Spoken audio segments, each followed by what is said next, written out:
first thing I want you to notice is these are recent PGA Tour averages, PGA Tour putt conversion percentages. Now, granted, you could say their greens are faster, you could say they break more, you can say they're more difficult. You can say that. But I think our greens at Terra Vita are pretty dang difficult as it is. It's up for question at the very least, and it's folklore at the most, that everything breaks away from that mountain.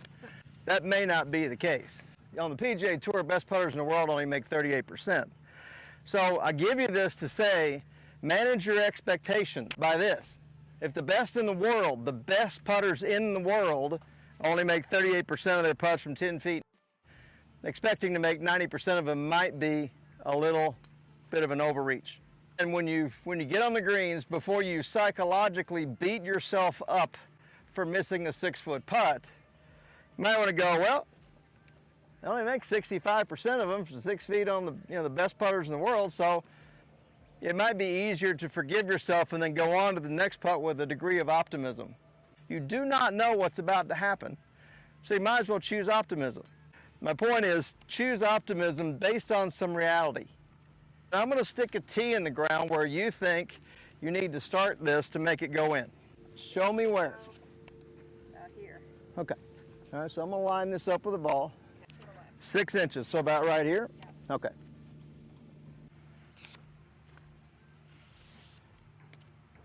Very nice. Now, how many of you believed that her read was right on the money?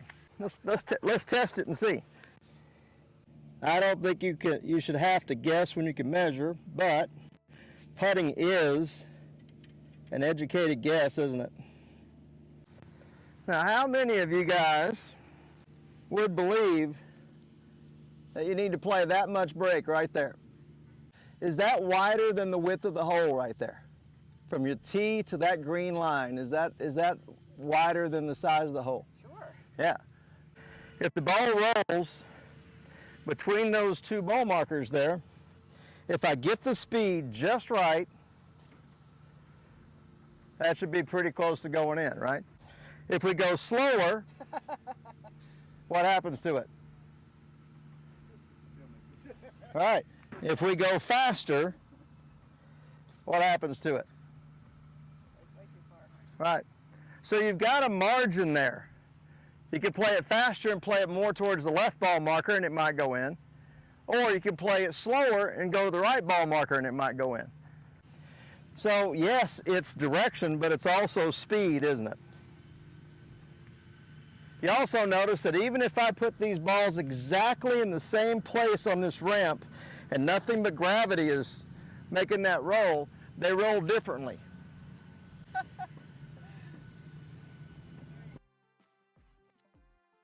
But how many of you would have read that much break?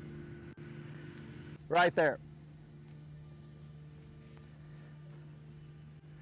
So number one thing to remember from the day, you probably are gonna underread the break at Terra Vita. But if you're gonna make a mistake, play too much break.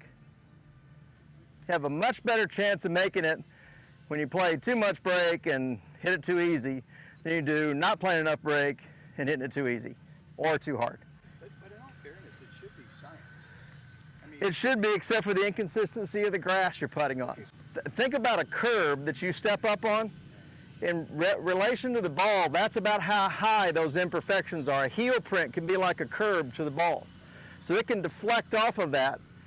And so you see a ball that looks like it breaks uphill, it probably just bumped into something. Gravity always wins, eventually. But if I put the camera on the ground and you watch this ball roll off the ramp, it would be doing this. Plinkoing off of every little tiny thing. Yes, sir? Same angle, same line, same speed, and they broke differently because of the inconsistency of the grass we're putting on. And the different heights, even the mower grain. The mower goes this way, and the mower goes this way. Even the mower grain, how the grass lays down can affect it. That's why when you get outside of 10 feet, the odds of you making the putt go way down.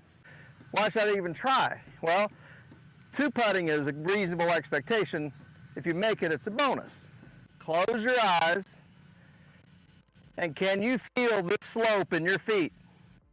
Close your eyes and can you feel the slope in your feet? Close your eyes. Can you feel the slope in your feet? Driving range, close your eyes. Can you feel the slope in your feet? You might have seen Adam Scott doing this. And straddling the line that he intended. Why is that? He's feeling the slope with his feet and he's measuring the speed with his fingers. But I encourage you to use feet to read putts. You can feel slopes that you can't see because you're above the ground. If you've ever flown over the Rocky Mountains in a plane, they look this big. So when you're above something, it tends to flatten it out. That's why you see everybody getting down like this, and Bernard Langer even lays on the ground sometimes, so he can see that little subtle slope. From up there, does this putt look like it breaks that much? From up there. All right, walk down here. Everybody walk down here. And now look at that putt and tell me what you see. A lot more break. So the low side read is more accurate. So I encourage you to use your low side reads. So your optics, your ability to read things is really dependent on finding the low spot. And this is the easy way to think about it. If I pour a pitcher of water on the green right here, what direction would it run? So where's the low side? Pretty easy. If you can't tell, guess. It's okay. You with me so far? Okay, let's venture up here.